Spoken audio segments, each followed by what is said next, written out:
Hey, Hey, make me a steak sandwich. will chili do instead? Chili. Yes. Hey everybody, and welcome back to The Virtual Chef. My name is Joshua, and today I'm going to be showing you how to make shredded beef chili in the Instant Pot. Hey. Hey, Hey. hey. What are we talking about? What's up? I brought you some peppers from the garden. Oh, thank you. A couple of cow horn chili peppers for our chili.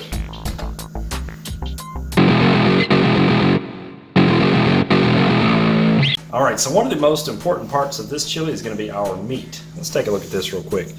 I've got this marinating in a garlic infused vinegar that we made a while back. This was just kind of an experimentation that we did, trying to make a way to get fresh garlic flavor without having to use the actual garlic pieces. So we threw a bunch of olive oil and garlic into this Instant Pot and pressure cooked it until the garlic was all nice and cooked, and then I threw some white vinegar into the husks after we drained out the oil. Anyway, that's what resulted in this here. But if you don't have that, feel free to just use white vinegar, throw some chopped up garlic down in it. And I've also got a little bit of chili powder and some cayenne pepper in this. And this has been marinating since this morning, so roughly 4 hours or so when I got up until now. So now we're gonna go ahead and cook the beef first. This is a chuck steak, and it's about 1 3/4 of a pound. And we're putting it on top of the little trivet thingy, I don't know how to pronounce that comes with the Instant Pot, the rack.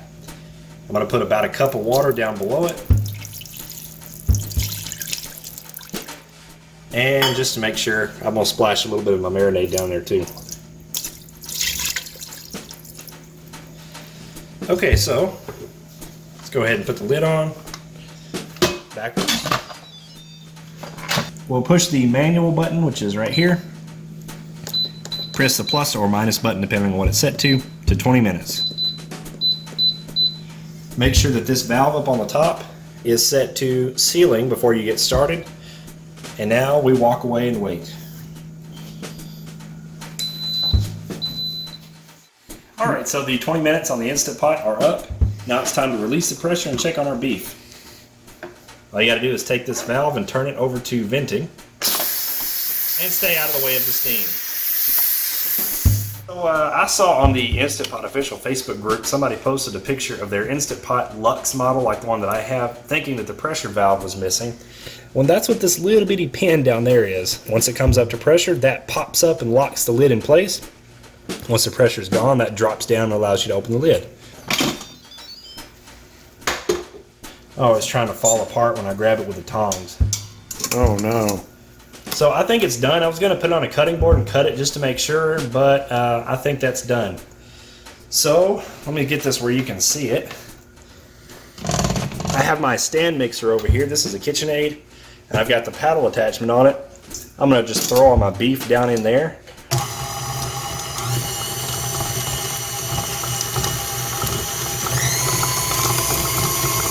And you can see that's just starting to pull it and shred it up for us.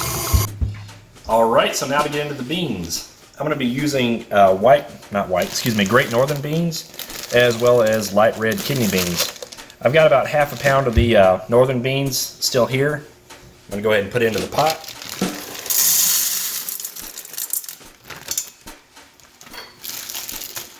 And now I'll open up the kidney beans. This is a 1 pound package, so I'm going to use roughly half of it.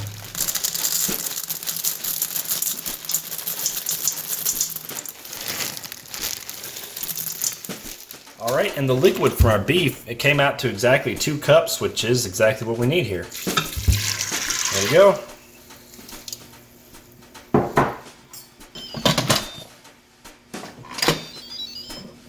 Alright, so once again, I'm going to turn it around a little bit here. Manual. We're going 45 minutes this time.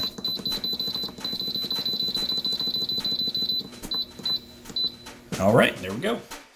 Alrighty, so we're going to get into cutting our peppers for the chili. Got a few varieties down here. I've got a Cubanelle, jalapenos, serranos, and a few cow horn peppers from the garden. You won't send me some seeds. I'm going to do my best to keep some of these seeds, see if we can make anything of them. But now, let's go ahead and get into cutting these peppers. I'll start with the Cubanelle because it's the largest. All I'll do is cut off the top first. And then the bottom. And then the big cluster right here of the core and the seeds, you can just get your fingers in there and rip it right out. I'm gonna set this into a bowl because we're trying to reserve the seeds. As many of them as I can out.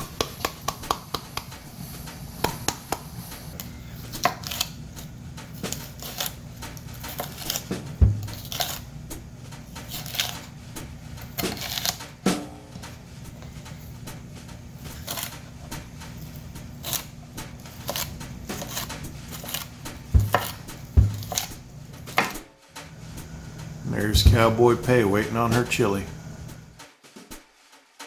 All right, so it turned out 45 minutes wasn't quite enough, so we opened the pot, threw about maybe a cup and a half of water in it, and set it for another 10 minutes.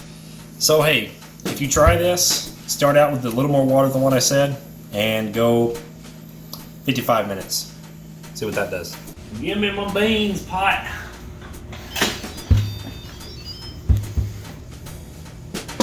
We have beans. Beans are just ready for more stuff. And all I'm getting is your arm. And steam. Steam, lots of steam. Oh! Okay, so now time to put it all together. Here's the beef from earlier.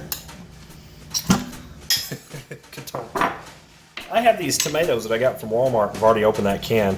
They're labeled as chili ready tomatoes. They're already seasoned a bit and they're cut up real fine. And these, I'm using 2 cans and they are 14.5 ounces a piece. There they are. And over here I have a massive amount of serrano peppers, cubanelle peppers, jalapeno peppers, onions, and a couple of cowhorn chilies from the garden. I have way more than what I need for this. But anyway, I'm going to go ahead and start taking this by the knife full over to the pot. Plop that right on in there. I'm probably going to use maybe 3/4. Yeah, possibly more like half.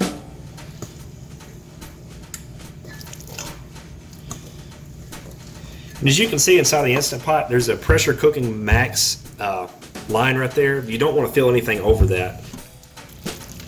All right, so here we go. Just gonna make enough to make it all nice and not real soupy, but at least wetter than what it is. There we go. That's probably good. I put maybe a cup and a half of water.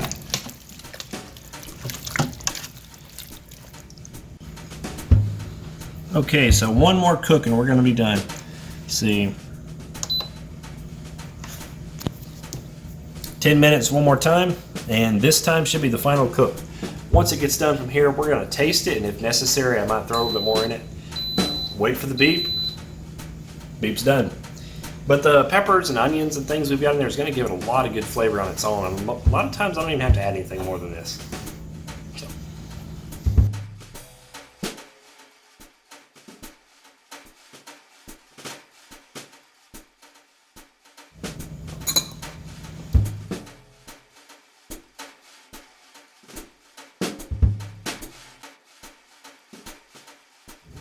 I'm gonna has me some. Now's for the time when I try to pretend that this is not going to poison me. No, I'm just kidding. It's good. I ate it off camera, but got to be official. I got me some cornbread here too. Made that off camera. I like to throw it in my chili, but let's get a taste of just the chili first.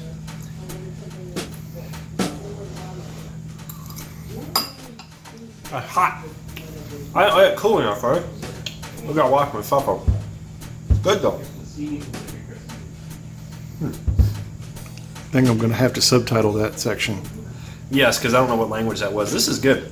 The reason we use so many peppers and stuff like that is because a lot of it dissolves into it, and that gives it a lot of the flavor. These are a nice fresh flavor instead of just using dried stuff. There we go. Then we'll get this ready for me. Now. Anyway, one of the reasons we make stuff is because in addition to cooking, we like to eat too. So I think I'm going to go eat. I'm going to leave you to try this if you want. If you do, let me know how it turns out. I'll see you next time. Okay, so it is the day after, and our chilies, or what was left over, has been in the fridge, and this is what it looks like the next day. It kind of thickens up as it sits there. For I think a lot of it is from the starch and stuff that comes out of the beans, and it's a whole lot better the second day because everything's had a chance to meld, and all the flavors just are all incorporated through the whole thing. And we're going to be eating some of this pretty soon, I'm sure. This over here, we kept the seeds from all the peppers that we had, including some of the ones we already grew from the garden anyway. And this over here is the cow horn chilies that we had. Mr. Farmer Pay is taking a look. I do that. Oh yeah. So anyway, hopefully we'll get some more peppers out of it. See you next time.